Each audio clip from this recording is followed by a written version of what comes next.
lidiar y que andar.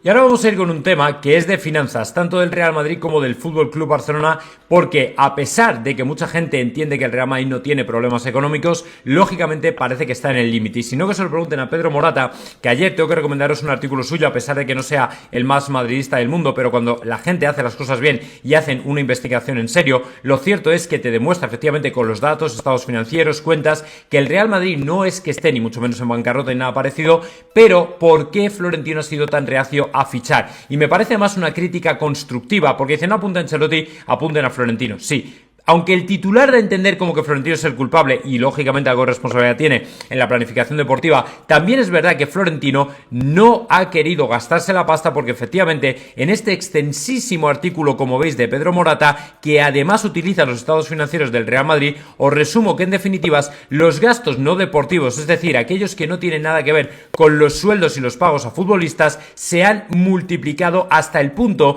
de que si el Real Madrid, lo tengo que resumir porque es muy extenso, pero es un muy buen artículo, es si el Real Madrid no ingresa, por ejemplo, por concepto del Mundialito o por la Superliga, lo que se supone que tiene que ingresar, quedará al límite de las pérdidas operativas, hasta el punto de que si efectivamente el Real Madrid, por ejemplo, cogiera y dijera, vamos a fichar a este o al otro y gastarnos 70-80 millones, el Madrid entraría en pérdidas, ¿vale? O sea que en definitiva, lo que Pedro Morata dice y viene a decir es que Florentino está tan obsesionado con que las cuentas salgan bien, que ha sacrificado la parte del equipo, la parte futbolística, porque no es, por así decirlo, viable, hasta el punto de que si te marcas un determinado límite, no lo puedes cruzar. Y el Real Madrid, a pesar de que tiene a nivel de masa salarial de sobra para pagar a sus jugadores, que además tiene, ya sabes que la Liga marca un límite y el Madrid está muy por debajo de ese límite, porque el Madrid consigo mismo es mucho más estricto, porque Florentino gestiona espectacular, ¿vale? O sea, nada que decir en ese sentido. Lo cierto es que en cuanto dé un pequeño paso, o sea, el club tiene tantos gastos, el Madrid, el Barcelona,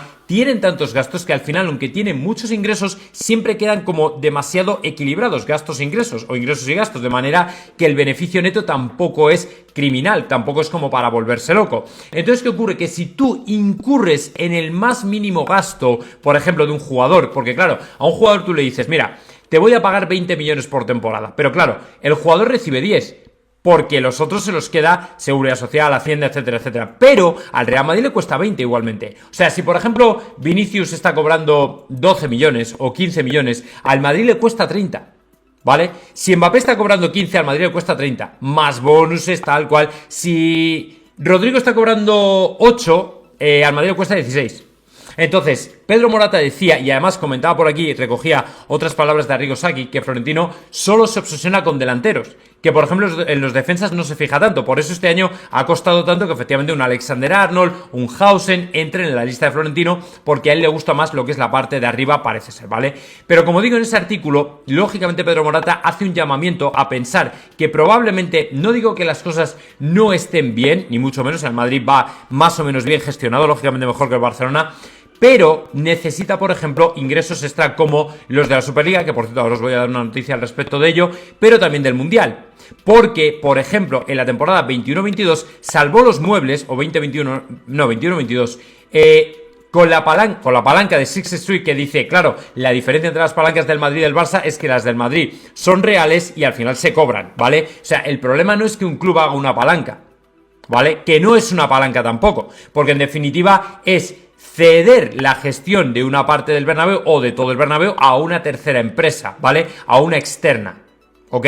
No es como vendemos parte del Bernabéu a una empresa, no, tú le cedes la gestión y la explotación, pero no le estás vendiendo la porción, ¿me entendéis? Pero bueno, ya son matices lógicamente legales y económicos que tampoco interesa entrar por aquí en el tema. Entonces, ¿qué ocurre? Que gracias a esa palanca de Sixth Street, el Real Madrid ingresa 360 millones, que lógicamente luego no es pignora.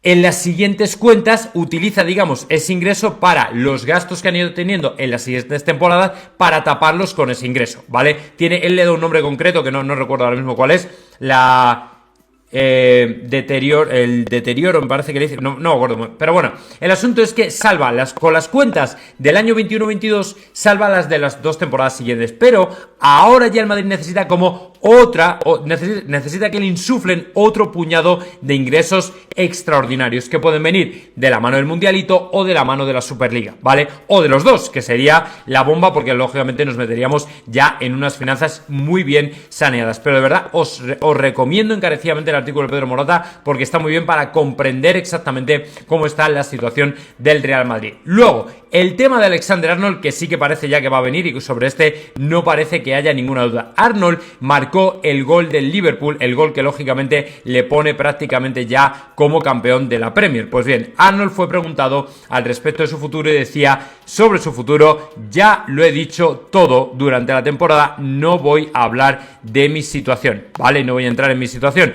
Estos días son muy especiales, marcando goles, ganando títulos, es una parte muy especial, a pesar de que lógicamente el Liverpool quedó apeado de la Champions, yo creo que contra pronóstico, él no se lo esperaba, pero en cualquier caso lo que quiere es despedirse levantando la Premier, lógicamente, y ofreciéndola a la afición, que es lo que yo creo que va a pasar. En definitiva, no se quiere meter, pero después de que Van Dijk y Salah hayan renovado, lo cierto es que todo el mundo estaba esperando también que Alexander Arnold renovara también, pero eso no va a ocurrir porque Alexander va a venir al Real Madrid, según dicen ya todos los informes, incluidos los de Fabrizio Romano, así que por ahí está el tema. Y ahora sí vamos ya con quien sí que realmente tiene problemas con sus finanzas, que desde luego no son una broma, hasta el punto de que está hablando de un problema. Guijarro dice: el problema del Barcelona es económico y no tiene solución, ¿vale? Graves problemas económicos sin solución. Escuchamos. Seguimos hablando del Barça. Hoy solamente voy a subir 3 vídeos cortitos, porque entiendo que en los últimos días hemos subido muchos vídeos, pero son vídeos muy importantes, con información, en algunos casos, información que no tiene nadie, y hemos dado en primicia en nuestro canal. Y me gustaría que todos repasaran. Ojo, y lo que van prometiendo y no han cumplido, no lo dice Antonio Guijarro solamente, lo dicen personas que han trabajado con Laporta, que han estado con Laporta. Algunos no se atreven a decirlo públicamente. Desconozco si hay alguna cláusula en su contrato de confidencialidad, como ahora está tan de moda en el Fútbol Club Barcelona, y no pueden decir nada. Pero a mí me consta que hay personas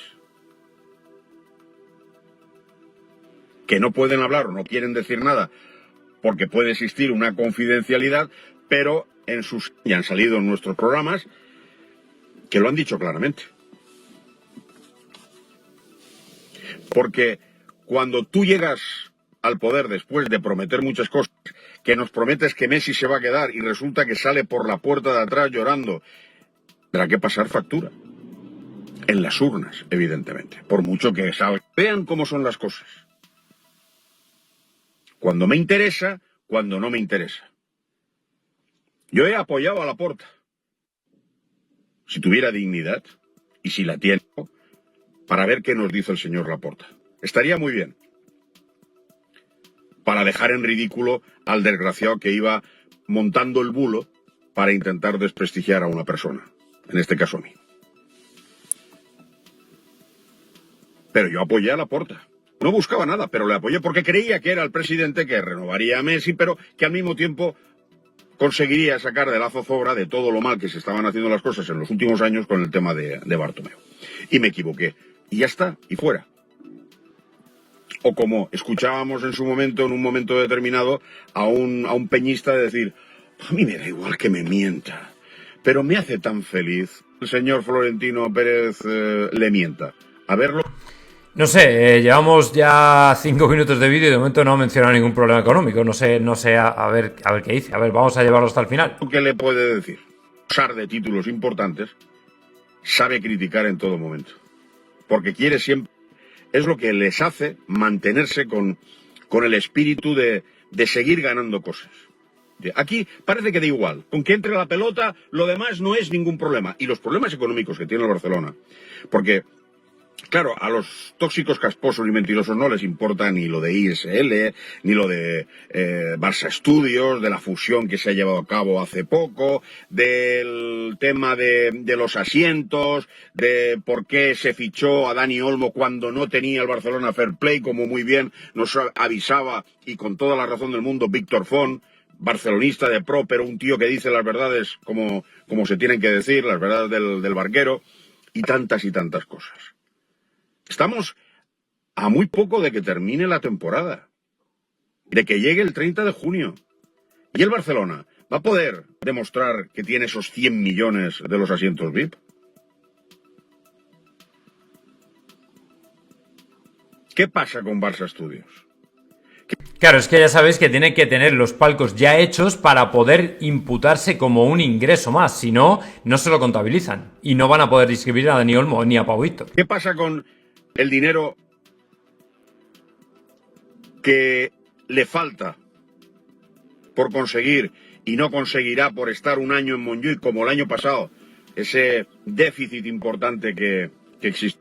100 millones de euros se cifra este déficit que menciona Antonio, 100 millones de euros de pérdidas por no estar en el Camp Nou. ¿Qué se va a hacer con todo esto, teniendo en cuenta que tienes a una auditora, a una empresa auditora como Crowe, que además lo tienen todo muy claro y no les va a pasar nada que no encuentren que sea correcto y lógico?